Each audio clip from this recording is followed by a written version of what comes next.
நண்பர்களுக்கு வணக்கம். எல்லோரும் எப்படி இருக்கீங்க? எல்லோரும் சண்டே இன்றைக்கி பிஸியாக இருப்பீங்க, விதவிதமாக சமையல் பண்ணிகிட்ருப்பீங்க. அந்த நேரத்தில் நான் உங்களை டிஸ்டர்ப் பண்ணுறேன். நானும் காலையில் இருந்து இப்போ வரைக்குமே கூட மாடி தோட்டத்திலே தான் இருந்தேன். ஹார்வெஸ்ட் பண்ணேன், ட்ரிம் பண்ணுறதெல்லாம் ட்ரிம் பண்ணி விட்டேன். அந்த சின்ன சின்ன டிப்ஸு ட்ரிக்ஸ் எல்லாம் பண்ணுவோம்ல, அந்த அதெல்லாம் நான் பண்ணேன்.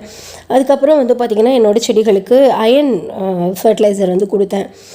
அயன் ஃபர்டிலைசர் எதுக்காக நம்ம செடிகளுக்கு கொடுக்கணும் அப்படின்னு பார்த்தீங்கன்னா, இப்போ சில நேரங்களில் சீசன் சேஞ்ச் ஆகிறப்போ, இப்போ நம்ம ஊர்லேயும் சீசன் சேஞ்ச் ஆகிருக்கும். மழை முடிஞ்சு அந்த வெயில் வர ஒரு குளிர்காலம் அதுக்கடுத்து ஒரு வெயிலுக்குள்ளே என்ட்ரு ஆகிட்ருப்போம். இந்த மாதிரி சீசன் சேஞ்ச் ஆகும்போது பார்த்திங்கன்னா செடியில் சத்து குறைபாடுகள் ஏற்படும். அது என்னன்னு எனக்கு தெரியாது, ஆனால் சத்து குறைபாடுகள் ஏற்படும். அதில் முக்கியமாக பார்த்திங்கன்னா இலைகள் வெளிரி போகும். என்ன தான் நீங்கள் தண்ணி கொடுத்தாலும் தண்ணி செடிக்கு போய் சேர்ந்துச்சா சேரலையானே தெரியாது. ஒரு மாதிரி டல்லாக இருக்கும். பூக்களோட சைஸ் ரொம்பவே குட்டி குட்டியாக வர ஆரம்பிக்கும். பூக்களோட கலர் ரொம்ப டல்லாக இருக்கும். இதெல்லாம் இந்த சீசன் சேஞ்ச் ஆகும்போது நடக்கிறது. இந்த நேரத்தில் பார்த்திங்கன்னா நான் யூஸ்வலாக அயன் கொடுப்பேன், கால்சியமும் சில நேரங்களில் கொடுப்பேன். இந்த அயன் கொடுக்கும்போது என்ன ஆகும்னா, இந்த வாடி போய் வதங்கி போயிருக்க இலைகள், வெளிரி போயிருக்க இலைகள் நல்ல ஒரு பசுமையாகவும் தளத்தளன்னு ஆகி ஷைனிங் ஆகும். அதுக்கப்புறம் பார்த்திங்கன்னா பூக்களும் நல்லா பெருசு பெருசாக பூக்கும். ஸோ ஒவ்வொரு செடிக்கும் சீசன் சேஞ்ச் ஆகும்போது வாரம் ஒரு முறை இந்த அயன் கொடுக்க வேண்டியது ரொம்ப ரொம்ப கட்டாயம். வீட்டில் இருக்கிற பொருளை வச்சு நம்ம எளிமையாக இந்த உரத்தை தயாரித்து கொடுத்துடலாம். காசு நம்ம பெருசாக செலவழிக்க வேண்டியது இல்லை. இன்றைக்கி நம்ம இந்த பதிவில் நான் கார்டன் ஒர்க் என்னெல்லாம் பண்ணுறேன், இன்றைக்கி சண்டே ஸ்பெஷல் கார்டன் ஒர்க் என்னெல்லாம் பண்ணுறேன், இதை ஃபர்டிலைசர் எப்படி தயாரித்து கொடுக்குறேன் அப்படின்னு தான் பார்க்க போகிறோம். பதிவுக்குள்ளே போகிறதுக்கு முன்னாடி நீங்கள் நம்ம சேனலுக்கு புதுசாக இருந்தீங்க அப்படின்னா சப்ஸ்கிரைப் பண்ணிடுங்க. வீடியோ முழுமையாக பார்த்துட்டு அதுக்கப்புறமா லைக்ஸும் கமெண்ட்ஸும் கொடுங்க. இன்றைக்கும் அஸ் யூஷுவல் ஸ்ட்ராபெரி இருந்தது, அப்புறம் எல்லோ டொமேட்டோஸ் இருந்தது. பெரிய டொமேட்டோஸ்லாம் பறிக்கிறதுக்கு இல்லை, கொஞ்சம் மொச்சை இருந்தது. ஒரு 1/4 கிலோ அளவுக்கு மொச்சை பறித்தேன். பச்சை மிளகா நான் பறிக்கலை, ஏன்னா நேற்றி பறித்த மிளகா, அந்த பஜ்ஜி மிளகா நேற்றி பறித்து பஜ்ஜி போட்டதுனால இன்றைக்கி அந்த பஜ்ஜி மிளகா இன்றைக்கி நான் பறிக்கலை. ஸோ இதை அப்படியே பறிச்சுட்டு கொண்டு போய் டைனிங் டேபிள் வச்சுட்டேன். பிள்ளைங்க கார்ன்ஃப்ளேக்ஸில் போட்டு சாப்பிட்டுப்பாங்க. அதுக்கப்புறம் பார்த்திங்கன்னா இந்த ஜான்வரி அப்படிங்கிறது ரொம்ப முக்கியமான ஒரு சீசன். ஸோ விதைகள்லாம் போட வேண்டியது இருந்தது. விதைக்கு போட்டதுக்கப்புறம் ஒரு ஃபர்டிலைசர், ஒரு ஸ்பெஷல் ஃபர்டிலைசர் கொடுப்பேன், அதை கொடுக்க வேண்டியது இருந்தது. ஸோ விதையெல்லாம் போட்டு விதை போடுறதுக்கு முதல்ல மண் ரெடி பண்ண வேண்டியது இருந்தது. மண் ரெடி பண்ணி அந்த விதைகளெல்லாம் போட்டுட்டு அதுக்கான ஃபர்டிலைசர், விதைக்கான ஃபர்டிலைசர் ரெடி பண்ணி அதை கொடுத்துட்டு அதுக்கு எந்திரிக்கிறதுக்கே எனக்கு கிட்டத்தட்ட 2 மணி நேரம் தேவைப்பட்டுச்சு. இன்றைக்கி ஒரு மல்பெரியும் நான் பறித்தேன். மல்பெரி என்ன ஆகுதுன்னா நிறைய இருக்குது, நான் இப்போ காமிக்கிறேன் பாருங்களேன். மல்பெரி ட்ரீ அவ்வளோ தளத்தளன்னு சூப்பராக இருக்குது. செடி மரம் ஃபுல்லாக பார்த்திங்கன்னா காய்கள் தான் இருக்குது. ஆனால் பழுத்துச்சு அப்படின்னா இந்த பறவைகள் காத்துக்கிட்டு இருக்குது, ஒன்று கூட எனக்கு விட மாட்டேங்குதுங்க. அது பழுத்த உடனே அப்படியே அது லபக்குன்னு முழுங்குற அழகே ரொம்ப ரொம்ப சூப்பராக இருக்கும். மரத்தில் உட்காந்து அப்படியே ஒரு மல்பெரியை அப்படியே பறித்து அப்படியே முழுங்கிரும், மென்று கூட சாப்பிட மாட்டேங்குது, அப்படியே முழுங்கிடுது. கேமராவும் அந்த நேரத்தில் நமக்கு டக்குன்னு எடுக்க முடியல, அவ்வளோ சூப்பராக இந்த பறவைகள் சாப்பிட்றதுங்க. ஸோ பரவாயில்ல போ அப்படின்னு விட்டுட்டேன். இந்த குட்டி பேக்ஸில் எல்லாம் தான் விதைகள் போட்டிருக்கேன். என்ன விதைகள் போட்டிருக்கேன்னு சொல்ல மாட்டேன், நான் உங்களுக்கு அப்புறமேலா சர்ப்ரைஸாக ஒரு பதிவில் நான் உங்களுக்கு காமிக்கிறேன். ஒரு 4-5 விதமான விதைகள் இந்த தைப்பட்டத்துக்கான விதைகள் போட்டிருக்கேன். என்ன விதைகள்னு கண்டுபிடிச்சி கீழே சொல்கிறீங்களான்னு பார்க்கலாம். அதுக்கப்புறம் தோட்டக்காரனுக்கு வந்திருந்தாங்கன்னு சொன்னேன் இல்லையா, ஞாயிற்றுக்கிழமை நம்ம கார்டனுக்கு தோட்டக்காரர் வருவார். ஒரு ஞாயிற்றுக்கிழமை மாடி தோட்டம், ஒரு ஞாயிற்றுக்கிழமை நம்ம பால்கனி தோட்டம், ஒரு ஞாயிற்றுக்கிழமை போர்ச்சில் இருக்கிற இண்டோர் பிளான்ஸு, ஒரு ஞாயிற்றுக்கிழமை வெளியே இருக்கிற அந்த கார்டனில் இருக்கிற மரங்கள், அந்த மல்லிகைப்பூ செடி இதெல்லாத்துக்கும் வேலை பார்ப்பார். இன்றைக்கி நான் சொன்னேன், பையா இந்த தொட்டி ரொம்ப வீணாகுது, ஸோ இந்த ரோஜா செடியை மாற்றி விடுங்க அப்படின்னு சொன்னேன். ஸோ அவங்க பாருங்களேன், அவங்க கட் பண்ணுறதே ரொம்ப என்னமோ ஒரு லாவகமாக அப்படி செய்கிறாங்க, அப்படியே கூர்ந்து பார்த்து. நான் கேட்டேன், என்ன பார்த்து கட் பண்ணுறீங்க அப்படின்னா, க்ரோயிங் டிப்ஸை தான் கட் பண்ணுறேன் அப்படின்னு சொல்கிறாங்க. பட் எந்த க்ரோயிங் டிப்பில் பூ வருமோ அதை கட் பண்ணி விடுறாங்க, பூ வராததை வெட்டி விட்டுட்டு அதை கழிச்சு விட்டுறாங்க. கழிச்சு விட்றது வேறு, வெட்டி விட்றது வேறு. அதுக்கப்புறம் பார்த்திங்கன்னா காஞ்சு போயிருக்கிற அந்த குச்சிகளெல்லாம் கட் பண்ணி விட்டுறாங்க.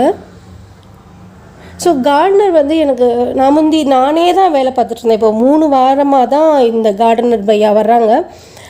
நானே தான் பார்த்துட்டு இருந்தேன். பட் ரொம்ப கஷ்டமாக இருக்குது, என்னால் முடியல. இவ்வளோ செடிகளை பராமரிக்கிறதுங்கிறது ஒரு பெரிய டாஸ்க் ஆயிடுச்சு. அதனால தான் கார்டனர் வச்சுருக்கேன். பட் அவங்க எனக்கு ரொம்பவே உதவியாக இருக்காங்க. நீங்கள் பாருங்கள், இவங்க செய்கிற அந்த லாவகம் வந்து நமக்கு இருக்கா அப்படின்னு தெரியல. கண்டிப்பாக எல்லா செடிகளுக்கும் என்ன செய்வாங்கன்னா, நாங்கள் வந்து ஒரு கலவை ரெடி பண்ணுவோம், வெர்மி கம்போஸ்ட்டு, அப்புறம் கொஞ்சம் உரங்கள்லாம் போட்டு கலவை ரெடி பண்ணுவோம்.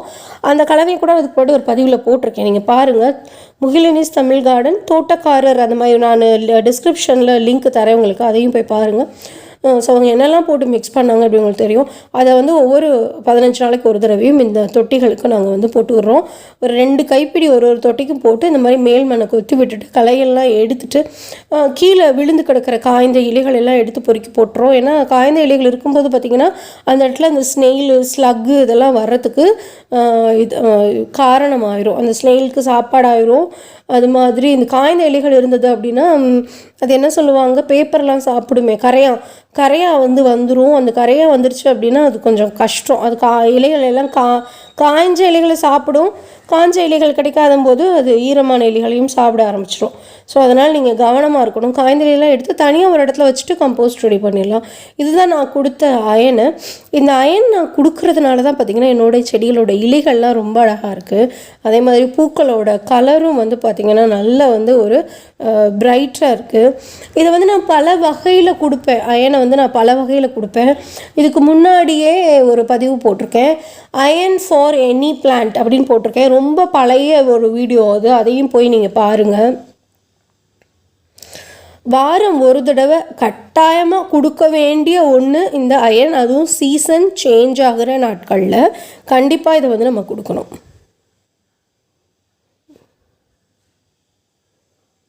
இது என்னன்னு பார்த்தீங்கன்னா கடுகு கீரை வந்து நான் வந்து ஒரு சமையல் இங்கே பண்ணுவேன். அது வந்து மக்கேக்கா ரொட்டி, சர்சுக்கா சாக் அப்படின்னு சொல்லுவாங்க. இதில் செய்கிற ஒரு சட்னி மாதிரியான ஒரு காய், அதோடைய கூட மக்காச்சோள மாவில் செஞ்ச ஒரு ரொட்டி, நெய் நிறைய விட்டுட்டு செய்யணும். இதை ரொம்ப சுவையாக இருக்கும் இது.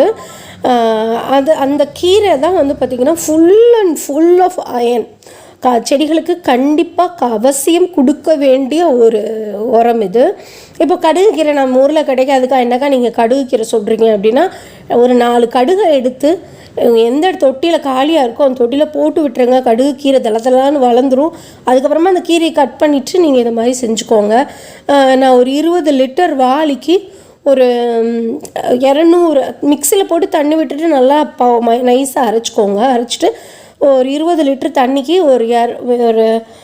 ஒரு கிளாஸ்னால் ஒரு 300 ml இது கொள்ளளவு கொண்ட ஒரு கிளாஸில் இருந்து எடுத்து ஊற்றிட்டு நல்லா மிக்ஸ் பண்ணிவிட்டு எல்லா செடிக்கும் கொடுங்க. பாரபட்சமே வேண்டாம். பூச்செடி, காய்கறி செடி, கீரை செடிகளுக்கு ஸ்பெஷலாக கொடுக்கணும். எல்லா செடிகளுக்குமே கொடுங்க. கேக்டஸ், செக்யூலன்ஸ் அக்கா எல்லாத்துக்கும் சொல்லியிருக்காங்க அப்படின்னு சொல்லிட்டு போய் கேக்டஸு, செக்யூலன்ஸ்க்கெலாம் கொடுத்துறாதீங்க. அதுக்கெலாம் கொடுக்கக்கூடாது. கீரைகள், பூச்செடிகள், பல காய்கறி செடிகள், பல மரங்கள், தரையில் இருக்கிறது, தொட்டியில் இருக்கிறது, மாடி தோட்டத்தில் இருக்கிறது, எல்லாத்துக்குமே இதை வந்து நம்ம கொடுக்கலாம். இதை கொடுக்குறதுனால வந்து பார்த்திங்கன்னா மண்ணுக்குள்ளே சில நுண்ணுயிரிகள் வந்து இருக்கும், சில நுண்ணூட்ட சத்துக்கள் வந்து இருக்கும். அது வேறு வரைக்கும் போய் சேராது. அதையும் இது வேறு வரைக்கும் அதை கொண்டு போய் சேர்க்கறதுக்கும் உதவும். மண்ணுக்குள்ளேயும் கண்டிப்பாக அயன் இருக்கணும். அப்போ தான் வந்து செடி வந்து நல்ல எனர்ஜெட்டிக்காக வந்து இருக்கும். நல்லா வந்து ஒரு ஹெல்த்தியான காய்கறிகளை வந்து நமக்கு வந்து கொடுக்கும். நல்ல ஒரு அறுவடையை வந்து கொடுக்கும். இதை பற்றி நிச்சயமாக உங்களுக்கு இன்ட்ரெஸ்டிங்காக இருந்திருக்கும் அப்படின்னு நான் நம்புகிறேன். உங்களுக்கு எந்த இது பிடிச்சிருந்தது? ரோஜா செடிக்கான டிப்ஸ் பிடிச்சிருந்ததா, இல்லை இந்த அயன் இது பிடிச்சிருந்ததா, இல்லை நம்ம கார்டனரோட அந்த கொத்துற வேலை பிடிச்சிருந்ததா? உங்களுக்கு எது பிடிச்சிருந்தது அப்படின்னு கீழே எனக்கு கமெண்ட் செக்ஷனில் சொல்லுங்கள். லைக் பண்ணுங்கள், ஷேர் பண்ணுங்கள். தேங்க்யூ. God bless you.